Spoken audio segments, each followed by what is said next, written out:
Welcome to another new video. আমাদের প্রত্যয় coaching centre থেকে যে 7 জন এসএসসি জিডিতে সিলেক্টেড হয়েছে তার মধ্যে একজন হচ্ছে Aniket Ghosh. Congratulations Aniket. Thank you দাদা। প্রথম প্রশ্ন, যে তুমি কত নম্বর পেয়ে কোন পোস্টে সিলেক্টেড হয়েছো?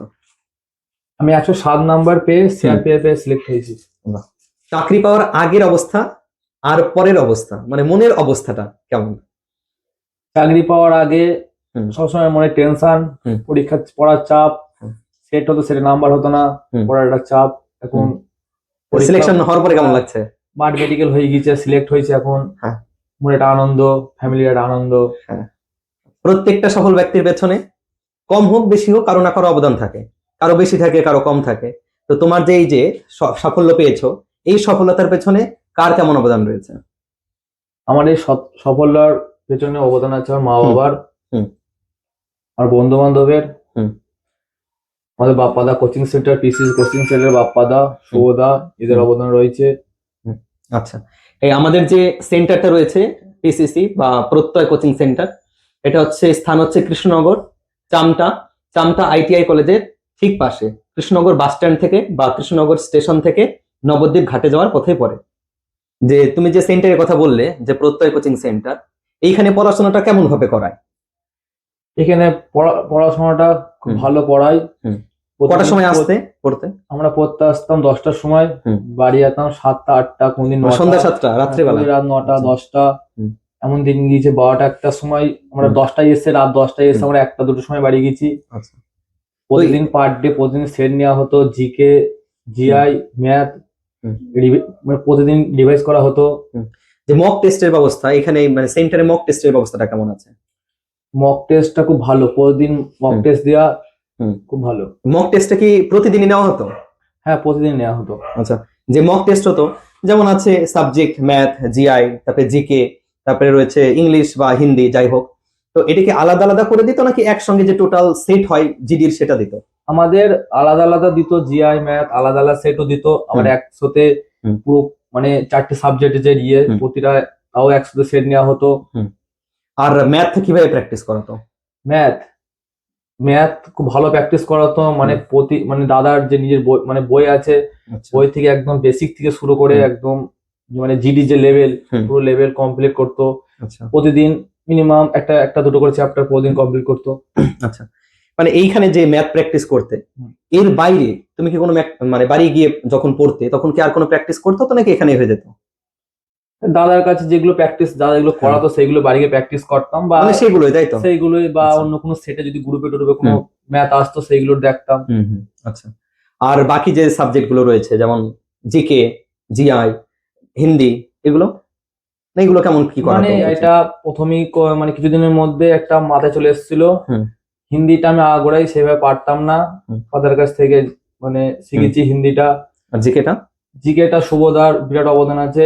শুভদার জিকে একদম মানে বেসিক থেকে মানে শুরু করে একদম পড়াতো আমাদের।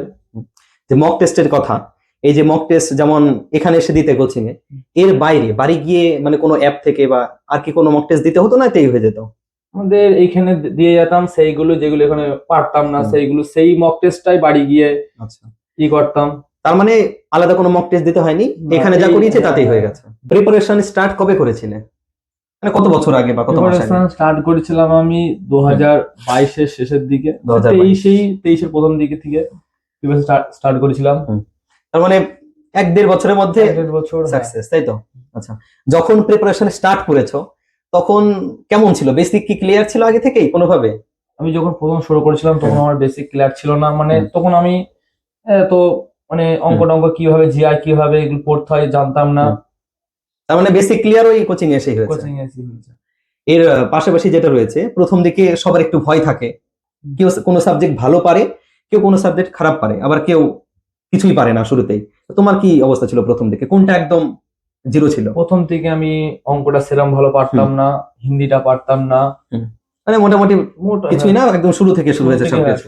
প্রথমে যে এরকম ভয় লাগতো, ভয় তো লাগতোই, তো পরে যে ভয়টা তো আস্তে আস্তে কেটেছে, তো ওটার পেছনে কারণটা কি, যে ভয়টা কিভাবে কাটানো যায়? যখন এই পড়া শুরু করেছিলাম তখন অঙ্ক, জিআই টিআই দেখলে পারতাম না পারলে স্বাভাবিক ভয়টা থাকবে। তারপরে আমি যখন 2-3 মাস 4 মাস পড়লাম, তারপরে যে পড়তে পড়তে প্র্যাকটিসটাই সব, তাই তো? তখন আমি বুঝলাম যে এইভাবে করতে হবে, তখন ভয়টা কাটলো। আচ্ছা, যে মক টেস্টের কথাটা আছে, মক টেস্ট মানে কতটা ইম্পর্টেন্ট? মক টেস্ট মানে দেওয়াটা খুবই দরকার, খুবই নাকি? দরকার। তো মক টেস্ট তো সবাই তো দেয়, সেটা কি একদম পড়া যখন সে প্রিপারেশন স্টার্ট করবে সেই সময় থেকে, নাকি অর্ধেকটা বা কিছুটা না সিলেবাস শেষ মানে হবে তারপরে? মক টেস্টটা মিনিমাম হুম। তার যদি মানে বেসিক ক্লিয়ার থাকে, হুম। মানে সে যদি জানে কিছু, হুম। তারপরে সে দেওয়াটাই ভালো। তারপরে সে হুম। বুঝতে পারবে যে আমি কোন পর্যায়ে আছি, তাহলে আমাকে আর কি পড়তে হবে, হুম। এরপর আমাকে কি পড়তে হবে। তার মানে এক কথায় যে বেসিক যদি ক্লিয়ার না থাকে, বেসিক ক্লিয়ার করতে হবে তারপর। তারপর মক টেস্ট দিতে হবে। তার আগে তো আচ্ছা। মক টেস্ট দেওয়া মানে ফালতু হবে, মানে সে তো কিছু বুঝতে পারবে না। আরেকটা যেটা করে গ্রুপ স্টাডি, মানে বন্ধুরা মিলে হোক বা যেখানে আমরা কোচিং সেন্টারে পড়ি সেখানেও যে বন্ধু বান্ধব যারা পড়ে তারা মিলে তো গ্রুপ স্টাডি করে, সেটা কি করেছো? গ্রুপ স্টাডি আমি করেছি, আমাদের বাড়িতে করেছি, আমার বন্ধুর বাড়ি গিয়ে, আমার একটা বন্ধু ছিল, ওরা আমরা দুজন মিলে করতাম গ্রুপ স্টাডি। গ্রুপ স্টাডি তো বিরাট হেল্প করে। যে অঙ্ক ও পারে না সেটা আমি পারি, যেটা আমি পারি না সেটা ও পারে, এইভাবে মানে ক্লিয়ার হয়ে যায়, যে যে অঙ্ক ডাউট মারতে গেলে ক্লিয়ার হয়ে যায়। আচ্ছা, সব থেকে বেশি যেটা সবার ভয় থাকে সেটা হচ্ছে ম্যাথ, তাই তো? এটা সবারই ভয় থাকে। তো ম্যাথের ভয় কম বেশি সবারই শুরু থেকে থাকে। এই ভয়টা কিভাবে কাটানো যাবে? ম্যাথের ভয় কাটাতে গেলে ম্যাথে মানে যে যে মাস্টার যে টিচার পড়াবে, ম্যাথ যে করাবে, সেই ম্যাথে যদি 10টা করায় কি 15টা করে, সেই ম্যাথ বাড়ি গিয়ে প্র্যাকটিস করতে হবে। 4 বার 5 বার প্র্যাকটিস করলে মানে আপনি যে 2-3 মাস গেলে সেমনি তার থেকে ম্যাথের থেকে ভয় কেটে এটা যাবে। কি তোমার ফার্স্ট অ্যাটেম্প ছিল? মানে এর আগে কি কোনো পরীক্ষা দিয়েছিলে নাকি এটাই প্রথম? না, আমার এটাই ফার্স্ট অ্যাটেম্প আর জিডি। আচ্ছা, যে ফার্স্ট অ্যাটেম্প যে পড়াশোনা যখন শুরু করেছিলে, বাড়িতে কি কিছুটা পড়েছো নাকি একদম শুরু থেকেই কোচিং সেন্টারে এসেছো? আমি বাড়িতে তো না জানলে তো পড়া হয় না, মানে কোচিং সেন্টার থেকে শুরু। আচ্ছা, মানে এইখান থেকেই সব সব বেসিক ক্লিয়ার এখানে। আমাদের সেন্টারে একদম বেসিক থেকে সবকিছু পড়ানো হয়। যদি কারো বেসিক কমপ্লিট মানে ক্লিয়ার যদি থাকে তাহলে তো থাকলে কোনো সমস্যা নেই, আর যদি কারো বেসিক ক্লিয়ার না থাকে তবুও কিন্তু সে যদি এইখানে আসে, প্রথমে তার সুন্দরভাবে বেসিকটা ক্লিয়ার করানো হয়, তারপরে তাকে অ্যাডভান্স যে জিনিসগুলো শিখতে হয় সেইগুলো শেখানো হয়। মানে একদম হাতে ধরে শেখানোর মতো শেখানো হয়, কোনো সমস্যা হবে না। এরপরে যারা পরীক্ষা দেবে, যেমন 2025-এ জিডি পরীক্ষা আছে, বা পরে যারা প্রিপারেশন নেবে, সেটা যে কোনো পরীক্ষা হোক, জিডি হোক বা অন্য, তাদের জন্য তুমি কিছু একটা বলে দাও।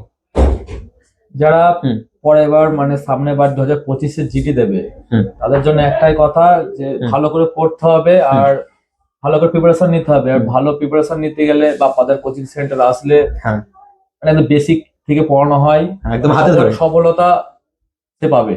আচ্ছা, আর যে পড়াশোনাটা করতে হবে সেটা কিন্তু ওই একই জিনিস, একদিন পড়লাম 2 দিন পড়লাম এরকম করলে হবে না, পড়তে হবে। আর আমাদের যে সেন্টার আছে সেই সেন্টারে আমাদের 2-3 জন স্যার আছেন, তারা তো math, GI, GK, Hindi, English সবকিছুই পড়ায়। মানে ম্যাথ, জিআই এরকম করে পড়ায় তো আর বাড়ি গিয়ে দেখার কোনো দরকারই পড়ে না। ওই যেটা মুখস্থ করার জিনিস জিকে আছে বা হিন্দি আছে সেটা একটু পড়তে হয়, তাছাড়া ম্যাথ, জিআই কিন্তু একদম পড়তে হয় না, একদম ক্লিয়ার করে দেয় এখান থেকে। পাশাপাশি এখানে কিন্তু মক টেস্টের ব্যবস্থা আছে। মক টেস্ট প্রতিনিয়ত ফুল মক টেস্টের ব্যবস্থা হয়। আর মক টেস্ট দিলাম সেটা কিন্তু একদম তারপরে প্রশ্ন ধরে ধরে প্রতিটা প্রশ্ন যেটা আমি পারলাম না, ভুল হলো, সেটা একবারে না বুঝলে 10 বার 15 বার যতবার খুশি সেটা একদম ক্লিয়ার করে দেয়। কোনো সমস্যা হবে না, তোমরা আসো, অ্যাডমিশন চলছে, অ্যাডমিশন নাও, দেখো তোমরা সফলতা পাবে, যেমন করে আমাদের অনিকেত পেয়েছে, তোমরাও পাবে। এখানে এসে অ্যাডমিশন নাও।